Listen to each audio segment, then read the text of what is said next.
Everyone, good morning সবাইকে। কেমন আছো তোমরা সবাই? আশা করছি তোমরা খুব ভালো আছো। আমিও খুব ভালো আছি। চলো তোমাদের নিয়ে আমার একটা নতুন সকাল শুরু করা যাক। সকালটা আমার অনেকক্ষণই হয়েছে। স্নান টান করে এবার নিজের টুকটাক স্কিন কেয়ার রুটিন সেরে ছেলেকে ঘুম থেকে তুলবো। তো চলো দেখতে থাকো সারাদিন কী কী করি। তোমাদের সাথে একটু একটু করে নিশ্চয়ই শেয়ার করবো।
নিজের সব কাজ কমপ্লিট করে তারপরে এখন ছেলেকে ঘুম থেকে তুলতে বসেছি। কারণ অনেক লেট হয়ে গেছে, 9টা পেরিয়ে গেছে। ও ঘুম থেকে ওঠেনি। ওকে অনেক আদর করে অনেক যত্ন করে ঘুম থেকে তুলতে হয় তাকে।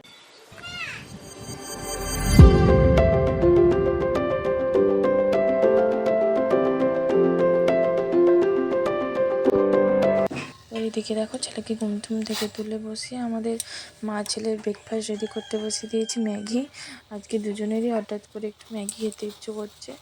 আমার ছেলে সাধারণত সকালে সুজি খায়, কিন্তু আজ ম্যাগি খাবে বললো, তাই ওর জন্য আমার জন্য দুজনেই বানিয়ে নিলাম। তারপর এখানে রান্না বান্নাতে নেমে পড়েছিলাম। রান্না হচ্ছে মাছের তরকারি, আরও অনেক কিছু হয়েছিল। তারপর হঠাৎ করে বললাম যে আমার মেয়ের খুব শরীর খারাপ, আমার মেয়েটা থাকে আমার বাবার বাড়িতে। তো সে তার বাবা, ভাই, আমাকে তিনজনকে দেখতে চাইছে। তার বিকেল বেরিয়ে পড়লাম বাপের বাড়ি যাওয়ার জন্য। তো সেখানে গিয়ে বেশিক্ষণ থাকিনি, খুব একটা বেশি ভিডিও ক্লিপ নেওয়া হয়নি, কারণ ওর তো শরীর খারাপ ছিল। গিয়ে আমাকে জড়িয়ে ধরে শুয়ে পড়েছিল। তারপরে সন্ধ্যেবেলা টিফিন ছিল চা, কফি, সিঙ্গাড়া। তারপর সেখান থেকে গেলাম একটু জামা কাপড়ের দোকানে, একটা কুর্তি আর একটা ব্লাউজ নিয়েছি, সেগুলো তোমাদের সাথে পরে শেয়ার করবো। অ্যান্ড দেন সেখান থেকে আবার বাড়ি ফিরে গেলাম। আমার বাবা আমাকে বাড়ি ছাড়তে আসছে। তোমাদের দাদাভাই আমাকে ছেড়ে দিয়ে চলে এসেছিলো, আমি আমার বাবার সাথে বাড়ি ফিরেছিলাম। হঠাৎ করে ওয়েদারটা এরকম হয়ে গেছে। তারপর এসে রাত্রে রান্না বান্না, মটন, পেঁয়াজ কুচি, আলু ভাতে, আর ব্যাস।